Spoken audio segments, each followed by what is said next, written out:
আজকের আলোচ্য বিষয় হচ্ছে মূল সহগ সম্পর্ক। তো আমি যদি একটা দ্বিঘাত সমীকরণ লিখি ax² plus bx plus c is equals to 0। তো এই দ্বিঘাত সমীকরণ থেকে x এর দুইটা মান আসবে, যেই দুইটা মানের কারণে বাম পক্ষ এবং ডান পক্ষ সমান হবে। আমি যদি ধরে নিই x এর এমন দুইটা মান হচ্ছে আলফা ও বিটা, তাহলে আলফা ও বিটা এর জন্যই আমার বাম পক্ষ এবং ডান পক্ষ সমান হবে। এবার আমি আলফা বিটা এবং এ বি সি এর মধ্যে একটা সম্পর্ক স্থাপন করব। তো আমি প্রথমেই বলেছি এক্স এর এমন দুইটা মান হচ্ছে আলফা আর বিটা, তাহলে আমি অবশ্যই x is equals to alpha এবং x is equals to beta লিখতে পারি। তাহলে হবে x minus alpha is equals to 0 এবং x minus beta is equals to 0। তো তারা উভয় যেহেতু শূন্য, তবে তাদের গুণফলও হবে আমার শূন্য, তাহলে আমি লিখতে পারি x minus alpha into x minus beta is equals to 0। এবার যদি আমি গুণ করি তাহলে x square minus x alpha minus x beta plus alpha beta is equals to 0। X square minus x যদি আমি কমন নিই তাহলে আমার হবে alpha plus beta plus alpha beta is equals to 0। এবার আমি x square plus b x plus c is equals to 0 এবং x square minus x into alpha plus beta plus alpha beta is equals to 0 এই দুইটা দ্বিঘাত বহুপদী সমীকরণের মধ্যে তুলনা করব। আমি দেখতে পাচ্ছি এদিকে এক্স স্কোয়ারের সহগ আছে 1, কিন্তু এদিকে এক্স স্কোয়ারের সহগ আছে a। তার মানে উপরের দ্বিঘাত বহুপদী সমীকরণটাকে অবশ্যই আমার a দিয়ে ভাগ করতে হবে। তো আমি যদি ভাগ করি তাহলে a x square plus b x plus c is equals to 0, a দিয়ে ভাগ করলে হবে আমার x square plus b by a into x plus c by a is equals to 0। তাহলে এদিকে প্লাস বি বাই এ এর জন্য আছে আমার মাইনাস আলফা প্লাস বিটা, আর এদিকে সি বাই এ এর জন্য আছে আমার আলফা বিটা। আমি যদি সম্পর্কটা লিখি তাহলে সম্পর্কটা হবে এমন আলফা প্লাস বিটা, অর্থাৎ মূলদ্বয়ের যোগফল হবে আমার মাইনাস বি বাই এ এবং মূলদ্বয়ের গুণফল হবে আমার সি বাই এ। এবার আমরা যখন অঙ্ক করতে যাব তখন আমার মূলদ্বয়ের বিয়োগফলও প্রয়োজন হবে। তো আমি এবার একটা মূলদ্বয়ের বিয়োগফলের সূত্র প্রমাণ করব। তো আমি জানি a minus b whole square is equals to a plus b whole square minus 4ab। তাহলে a প্লাস বি এর মান আমি জানি বি বাই এ যদি বর্গ করি তাহলে হবে b square by a square, আর আলফা বিটা এর মান জানি সি বাই এ। আমি যদি লসাগু নেই এ স্কোয়ার তাহলে আমার উত্তর হবে বি স্কোয়ার মাইনাস 4ac। তো বি স্কোয়ার মাইনাস 4ac কে আমরা নিশ্চয়ক জেনে এসেছি ক্লাস 9ম-10ম শ্রেণীতে। তো আমাদের এখনো নিশ্চয়ক সম্পর্কে ধারণা দেওয়া হয়নি, আমরা পরবর্তী ভিডিওগুলোতে নিশ্চয়ক সম্পর্কে আরো জানবো। তাহলে বি স্কোয়ার মাইনাস 4ac হচ্ছে D divided by square. D হচ্ছে ডিসক্রিমিনেন্ট নিশ্চয়কের ইংরেজি। তাহলে আলফা মাইনাস বিটা হবে আমার root D divided by mod a.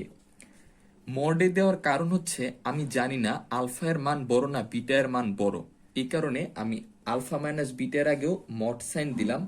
Mod sign দ্বারা হচ্ছে বুঝায় যে জিনিসটা বড় তার থেকে আমার বিয়োগ হবে।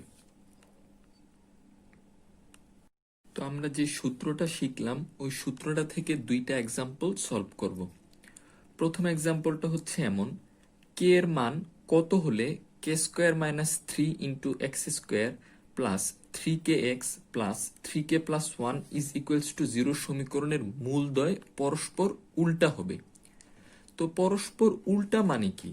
আমি যদি একটা মূল বিবেচনা করি আলফা, তাহলে এর উল্টা মূল হবে অবশ্যই আমার 1 বাই আলফা। এবার মূলদ্বয়ের গুণফলের সূত্র কি? আমি একটু আগে শিখে এসেছি মূলদ্বয়ের গুণফল হচ্ছে আমার সি বাই এ। এদিকে সি এর মান হচ্ছে 3k প্লাস 1, আর এ এর মান হচ্ছে কে স্কোয়ার মাইনাস 3। এবার মূলদের গুণফল আলফা আর আলফা চলে গিয়ে আমার বাম পক্ষে থাকবে শুধু 1, তাহলে কে স্কোয়ার মাইনাস 3 হবে আমার 3k প্লাস 1। এই জিনিসটার যদি আমি সমাধান করি তাহলে আমার কে এর মান বের হয়ে আসবে।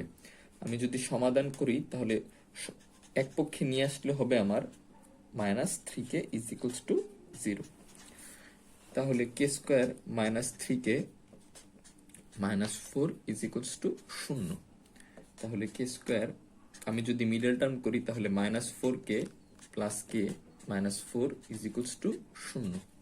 আমি যদি কে কমন নিই তাহলে হবে কে মাইনাস 4 প্লাস 1 কমন নিলে হবে আমার কে মাইনাস 4। এবার যদি আমি কে মাইনাস 4 কমন নিই তাহলে k minus 4 into k plus 1 is equals to 0 হয় k minus 4 is equals to 0 অথবা k plus 1 is equals to 0। তাহলে কে এর মান হবে আমার 4, কে এর মান হবে আমার মাইনাস 1। আমাদের পরের প্রবলেমটা হচ্ছে এমন, ধরি আলফা ও বিটা হচ্ছে x square minus 6x minus 2 is equals to 0 সমীকরণের দুইটা মূল।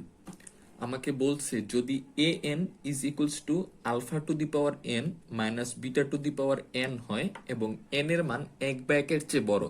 এই শর্তটা দেওয়ার অর্থ হচ্ছে ধনাত্মক মান হতে হবে এন এর মান। তাহলে a10 minus 2a8 divided by 2a9 এর মান কত? এবার আলফা ও বিটা যদি x square minus 6x minus 2 is equals to 0 সমীকরণের দুইটা মূল হয়, তাহলে আলফা ও বিটা দিয়ে অবশ্যই এই সমীকরণটা সিদ্ধ হবে। যদি সিদ্ধ হয় তাহলে আমি লিখতে পারি alpha square minus 6 alpha minus 2 is equals to 0 এবং beta square minus 6 beta minus 2 is equals to 0। এবার a10 মানে হচ্ছে a টু দি পাওয়ার 10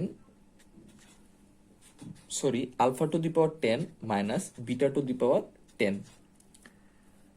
আর a8 হচ্ছে alpha to the power 8 minus beta to the power 8। আমাকে যে রাশিটা প্রমাণ করতে বলছে আমি যদি এটা সরাসরি লিখি তাহলে a10 minus 2a8 divided by 2a9। তাহলে a10 কি? a10 হবে আমার alpha to the power 10 minus beta to the power 10। a8 কি? a8 হচ্ছে alpha to the power 8 minus beta to the power 8, আর নিচের রাশিটাকে আমি 2 into alpha to the power 9 minus beta to the power 9 আকারে লিখতে পারি। এবার উপর থেকে যদি আমি alpha to the power 8 common নেই তাহলে alpha to the power 8 common নিলে আমার এদিকে থাকবে আলফা স্কোয়ার আর এদিকে থাকবে আমার মাইনাস 2। এবার যদি আমি minus beta to the power 8 common নিই তাহলে হবে আমার beta square minus 2 divided by 2 alpha to the power 9 minus beta to the power 9। এবার এই আলফা স্কোয়ার মাইনাস 2 কে আমি লিখতে পারি প্লাস 6 আলফা, আর বিটা স্কোয়ার মাইনাস 2 কে আমি লিখতে পারি 6 বিটা। তাহলে হবে আমার alpha to the power 8 into 6 alpha minus beta to the power 8 into 6 beta divided by 2 alpha to the power 9 minus beta to the power 9। তাহলে আমার হবে 6 alpha to the power 9 minus 6 beta to the power 9, আর নিচে আছে আমার 2 into alpha to the power 9 minus beta to the power 9। এবার উপর থেকে আমি যদি 6 কমন নিই তাহলে হবে আমার alpha to the power 9 minus beta to the power 9 divided by 2 into alpha to the power 9 minus beta to the power 9। এবার এটা কাটা, এটা কাটা, আমার উত্তর হবে 3। এটাই হচ্ছে আমার সমাধান।